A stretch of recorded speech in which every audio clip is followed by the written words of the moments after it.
That question I had asked and you have not answered. And finally, why you choose Baghdad and not Kenyatta National Hospital? That was, yeah. Honorable Methu, the IG responded to that question. You know, now, I think what you need is the second limb of Senator Methu's question, is that the time computation does not add up.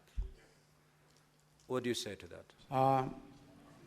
For that one, Honorable Speaker, the DCI have got a unit that deals with serious crimes.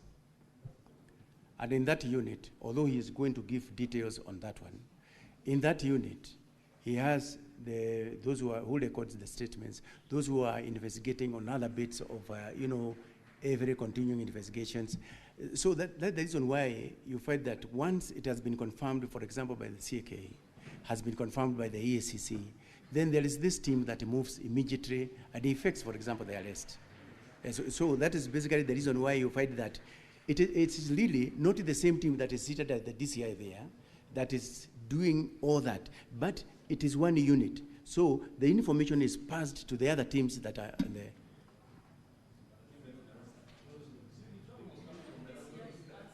Honorable Methu, I think he has passed the buck to IPOA and DCI. Exactly. So wait until DCI or IPOA, then they may be able to take that. So, honorable senators, let us now have IPOA take the stand.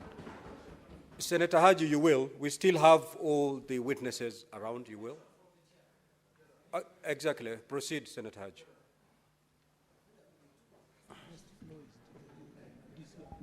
Thank you, Honorable Speaker. Honorable Speaker, this is an unusual sitting. It is sort of like a special sitting, an extraordinary sitting. The rules are not very clear, Mr. Speaker, and I would really wish that you would make a ruling so that we can proceed with speed and conclude in time.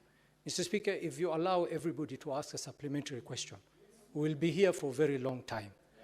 And we are not here, Mr. Speaker, as far as my understanding, to cross-examine the individuals that are here, appearing here today.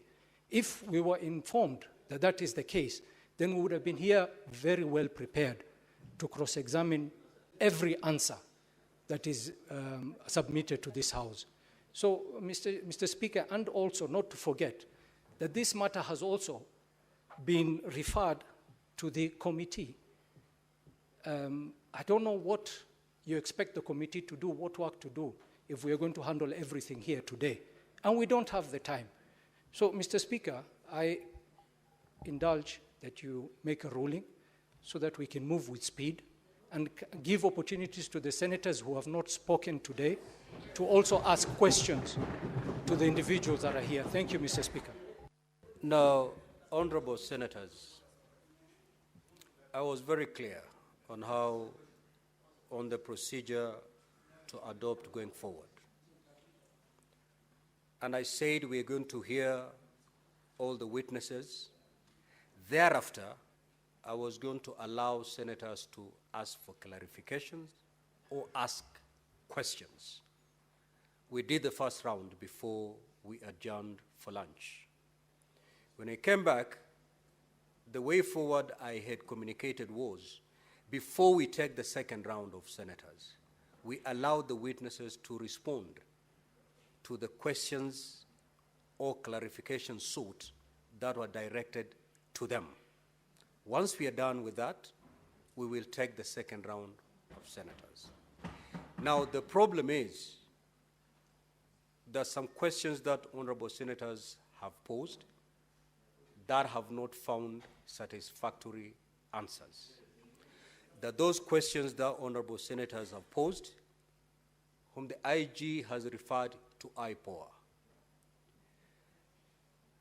We are not here to cross-examine anybody.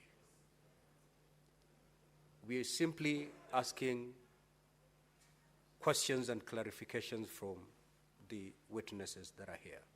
So, honorable senators, I would urge us to do this. We step down the IG. A lot of his responses were actually shoved towards either IPOA or DCI. Allow the DCI, allow the DCI, because the IPOA will combine DCI and IG. So let us allow DCI to take the stand. Now, honorable senators, for us to make progress, let us minimize the interventions. Yeah, okay?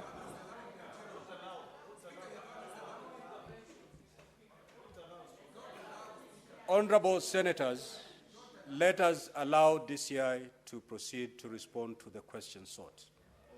And as the DCI does that, please let us not have any interventions so that we make progress. Proceed, DCI. Yeah, thank you very much, Honorable Senator and Honorable Speaker. And I would like also to appreciate Honorable Speaker and the members for giving me this opportunity to respond to some of the issues raised on the floor, Honorable Speaker. Honorable Speaker, an Honorable Senator has actually appealed to my religious faith. And I would like to categorically confirm that I fully understand the religious implications of swearing by the Holy Quran. I cannot please a human being so as to displease my Creator. So mine is to reaffirm that whatever I've said before the Senate and whatever I'm going to say shall be the truth and the whole truth, Honorable Speaker. Honorable Speaker, some of the issues that I'll be addressing to have been raised. It is cross-cutting. So I may not be able to attribute the questions to a particular senator. I wish to confirm that it is true that just like any other citizen, the DIG KPS, Mr. Lagat, filed his complaint with the DCI in view of the very, very serious allegations touching on the integrity, both on the office and on the person of the DIG KPS. And with those very, very serious allegations, his only recourse, Honorable Speaker, was to report the matter to the DCI, which is the investigative agency of the National Police Service, so as to investigate those allegations to its logical conclusion. There was nothing extraordinary with that report. Honorable Speaker, we have in the past received and investigated similar complaints from senior government officials, senators, members of parliament, and the investigative process has always remained the same. We receive the report, we investigate with a view to identify the culprits, and we take appropriate action.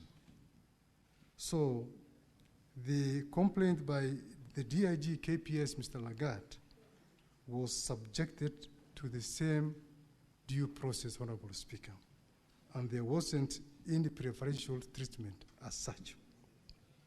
So I wish to confirm to this august House that throughout the subsistence of our investigations, the DIG KPS never interfered with the investigations whatsoever. Relating to the complaint letter and the statement, just like the IG has said, we are ready and willing to avail the same before this august House. The question on why the deceased, may his soul rest in peace, was transferred from Homa Bay to Nairobi. Honorable Speaker, the CPC Section 71, Cap 75 is very, very clear on the places of trial and jurisdictions.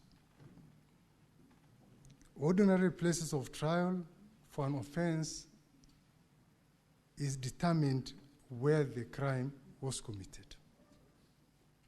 Our courts also do have jurisdictions, save for those courts that do have or enjoy inherent jurisdictions.